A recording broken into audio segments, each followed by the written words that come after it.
You've probably watched Drifters and thought, okay, cool anime with historical fighters beating up fantasy creatures. But here's what most viewers miss. Every single character in this series is based on a real person whose actual life story is often more insane than anything the anime shows you. The creators didn't just randomly pick famous names and slap them onto cool character designs. They specifically chose historical figures whose real personalities, fighting styles, and life experiences would naturally create the exact dynamics you see in the show.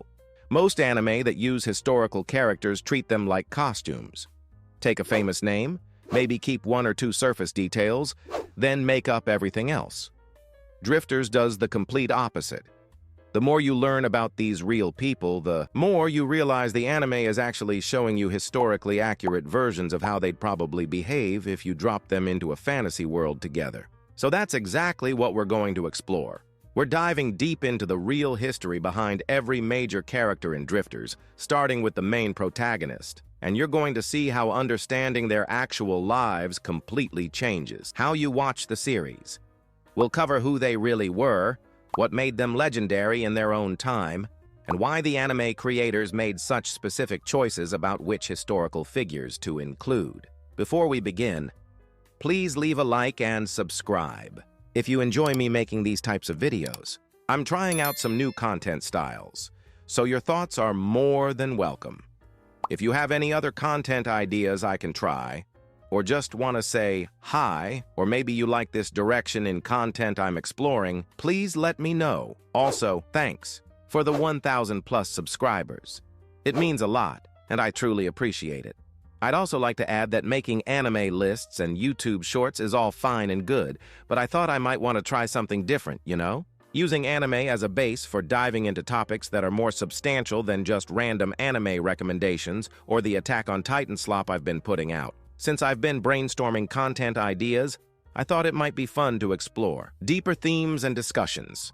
So if you guys have any feedback or ideas, let me know in the comments. Anyway, where were we again? Oh, right. Our first stop is Shimazu Toyohisa, the samurai who serves as the series' main character. And when you learn about his real story, the battles he fought, the era he lived through, and especially how he actually died, you'll understand why the creators built their entire premise around this particular warrior's final moment. So let's begin, shall we?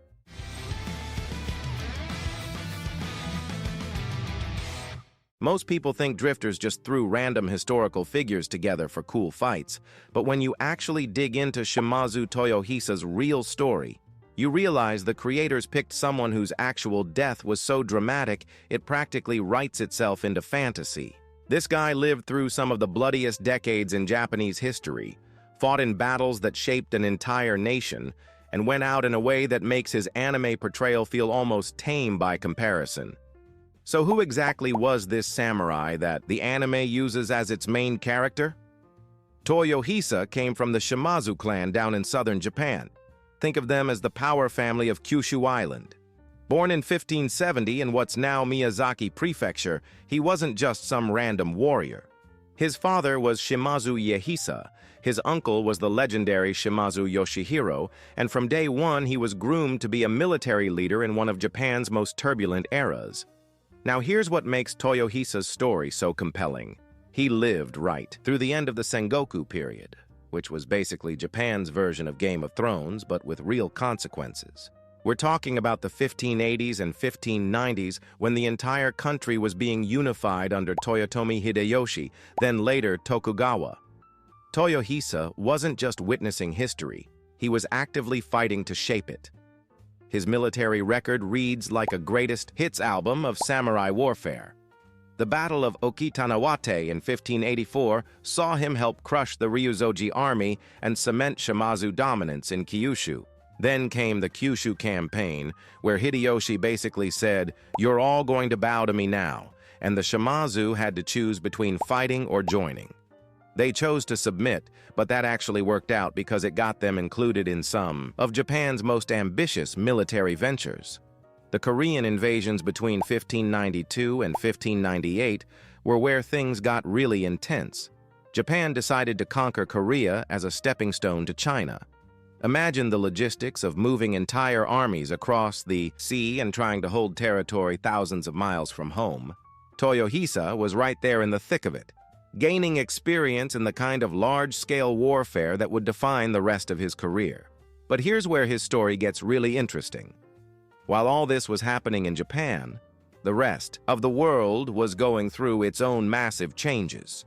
Europe was dealing with the aftermath of the Spanish Armada's defeat, the Renaissance was hitting its peak, and European colonization was spreading across the Americas. China was under the Ming Dynasty, India had the Mughal Empire, and yet Japan was essentially isolated, fighting its own internal wars, while occasionally launching these massive external campaigns. What makes Toyohisa special is that he represents this intersection of old samurai values with the new reality of unified Japan. By 1600, he was lord of Satawara Castle and had proven himself in battle after battle. He'd earned his reputation the hard way, through actual combat leadership rather than just political maneuvering.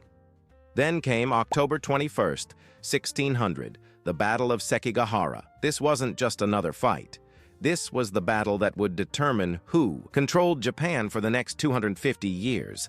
Toyohisa chose to fight with the Western Army against Tokugawa Ieyasu, which meant he was betting everything on the wrong side of history. When the battle started going badly, most commanders would have retreated or switched sides. Not Toyohisa. When the Western Army began falling apart, he made a choice that defines everything about his character. His uncle Shimazu Yoshihiro needed to escape, and someone had to cover the retreat. Toyohisa volunteered for what was essentially a suicide mission. He led a rearguard action, holding off pursuing enemies while his uncle got away safely. The accounts of his death are the kind of thing that sounds too dramatic to be true, but multiple sources confirm it. He was pierced by multiple spears and kept fighting until his body simply couldn't continue. Some versions say he was still standing when he died, held up by the weapons stuck in him. Whether that's literal truth or battlefield legend, it tells you everything about how his contemporaries saw him. This is where the anime gets really clever with its premise. Instead of having Toyohisa die quietly from his wounds, Drifters shows him collapsing from blood loss and getting transported to another world at that exact moment.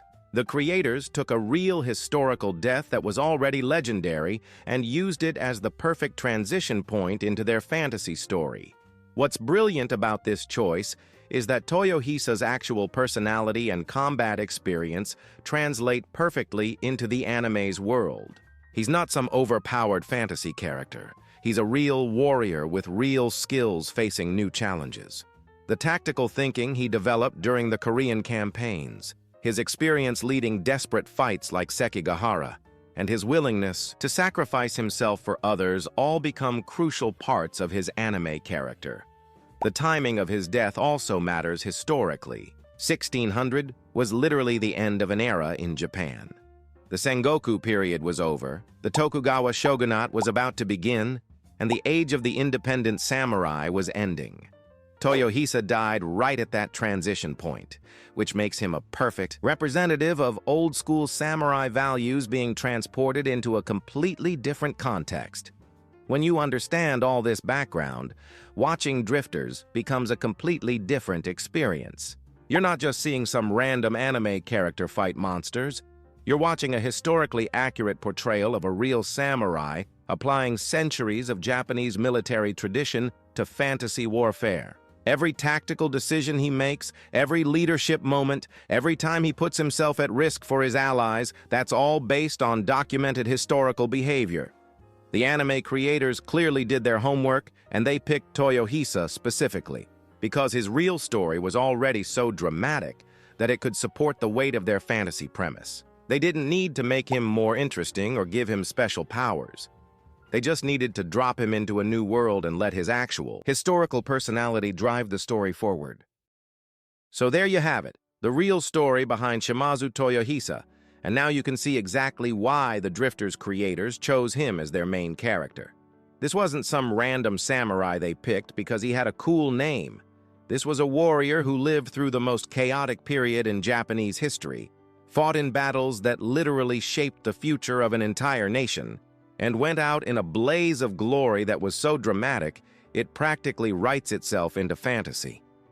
Think about what we just covered. Toyohisa spent his entire career fighting in conflicts that would determine Japan's destiny, from the Battle of Okatanawate, where the Shimazu cemented their power in Kyushu, through those brutal Korean invasions that tested Japanese military might against foreign enemies, all the way to Sekigahara, where the fate of the country hung in the balance. Every single battle taught him something that makes him more effective in the anime's fantasy world. But what really makes his story incredible is how he died.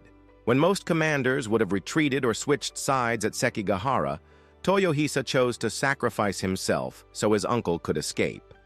The historical accounts describe him standing there, pierced by multiple spears, still fighting until his body simply couldn't continue. The anime creators took that exact moment, a real death that was already legendary, and used it as the perfect transition into their fantasy premise. This is what makes Drifters so brilliant. They didn't need to give Toyohisa magical powers or an exaggerated personality. His actual historical traits, the tactical thinking from years of warfare, the willingness to sacrifice himself for others, the experience leading desperate fights against impossible odds, all of that translates perfectly into fantasy combat.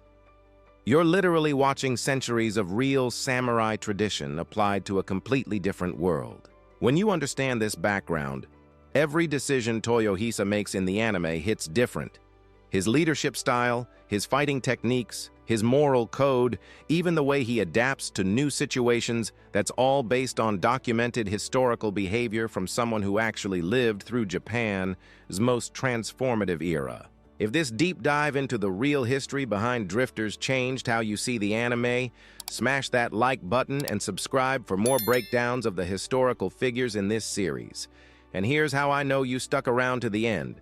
Drop a comment telling me which of Toyohisa's major battles you think prepared him most for the fantasy warfare he faces in the anime. Was it the tactical experience from the Korean invasions, the desperate fighting at Sekigahara, or something else entirely?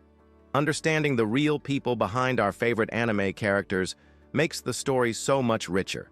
And we're just getting started with this series.